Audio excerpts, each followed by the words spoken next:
So there are times when your battery life can just be awful and none of the tips and tricks seem to help at all, and you're just not sure what to do. Well, this video, I'm going to show you the best way that usually fixes any kind of battery issues that you may have that's related to the software. And a lot of problems seem to always come from the software. So first thing you're going to want to check just to be sure is your battery health. So to get to there, you need to go into the app list, go into the settings app, and then scroll down until you see battery, and then scroll down again to battery health. Scroll down just a little bit more, and now you'll see my maximum capacity for this Ultra is only at 96%. Why do I have you come here first? Well, it's just to make sure that, if it's super low, that can also be a major factor of just not good battery. If it's below 80%, you can actually send it into Apple if you have Apple Care, and they will replace the battery for you. Also, I believe if it's within the first year, if you go down below 80%, they'd probably replace it, maybe even for free, or just a little charge of somewhere around $60 to $70, I believe. But it always helps to know what your maximum capacity is of your battery, just in case something's going wrong there. So after that, now that you know what your battery health is, there's only one real good way to fix this, and that is actually to unpair it from your iPhone. And there's one last tip at the end, so even if you know how to unpair your watch, make sure you stay till the end just to make sure it all works the way it's supposed to. But one of the biggest problems when you're repairing your Apple Watch, especially if you're not restoring from a backup, which I do recommend in this case, because if you're having a battery issue that's all software based, if you go from that backup, there's a good chance you may have the issue again.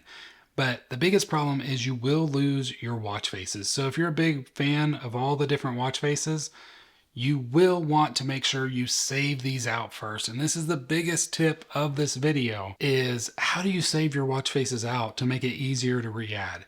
So what I'm going to do is, I got to save the Grizzly one because it's awesome, is I'm actually going to go into edit mode on this watch face. I can just tap right there. And then you see this little share button. If I tap that right here, you'll see I have contacts that I can actually send this watch face to. So if I scroll down, I can go into messages. You can also just email this to yourself. I can come in here, and then right at the top, you can see my name's right there because I've sent one to me in the past. I'll go tap right there and then hit send.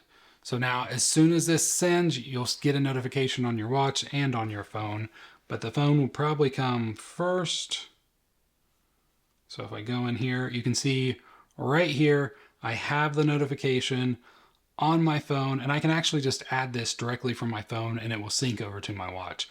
But this is a great way to make sure you save those watch faces, especially if you use a lot of complications. So if I go to, let's say this one, you can see I have 4 complications on this.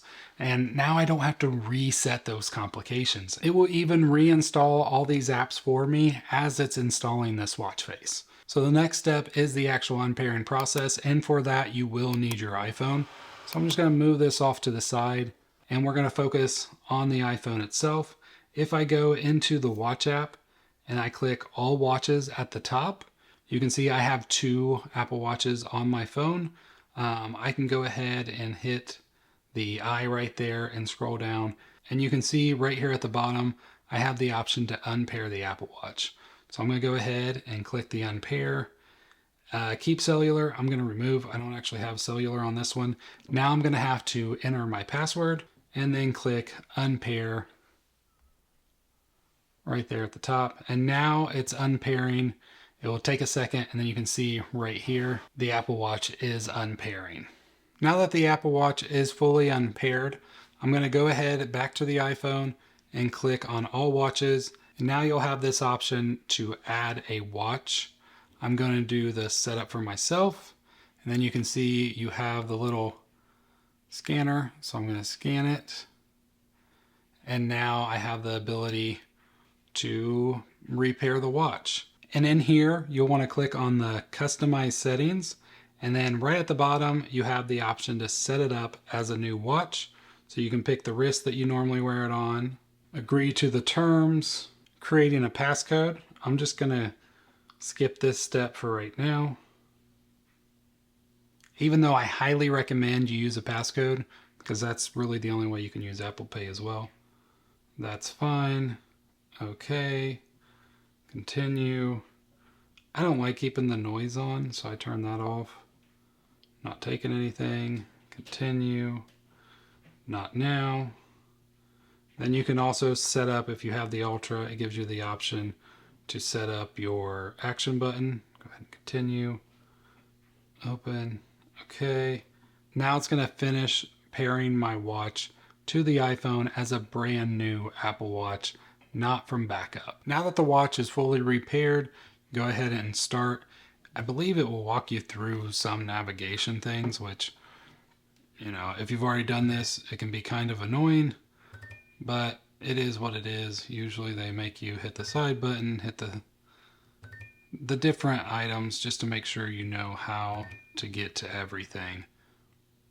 So now that I've completed that, now that I come back to my iPhone, I go back into my messages. You can see the watch faces that I've saved out. I can go ahead and tap on this watch face, and now it gives me the option to add this watch face. And you can see right here it says this face includes a complication from one app you can get on the App Store. So I'm just going to go ahead and hit continue, and it gives me the option to include and install the complication on my Apple Watch.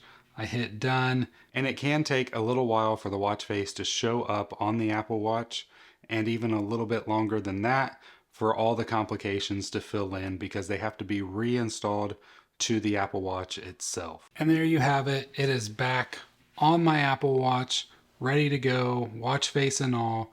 Still downloading the actual NBA app. I can check the status of that by probably scrolling all the way down to the end.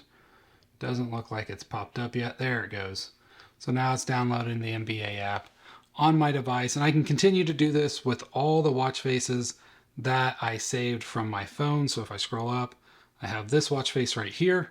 You can get the same exact message, hit continue, and I just hit install through all the complications that I want, hit done, and now it's going to start downloading all these complications to my watch face as well, which is just great. Everything gets basically backed up that way. Now the final tip with this is I highly recommend that you put your phone and your watch on the charger overnight just to make sure that everything syncs properly, and then the next day you should be good to go. Your battery life should be a lot better if it was a software issue. If it's something else, if it's that battery health issue, then you may just be out of luck. But there you have it for this tip. I hope you guys liked this video. If you did, please hit that thumbs up. I'll see you in the next one. God bless.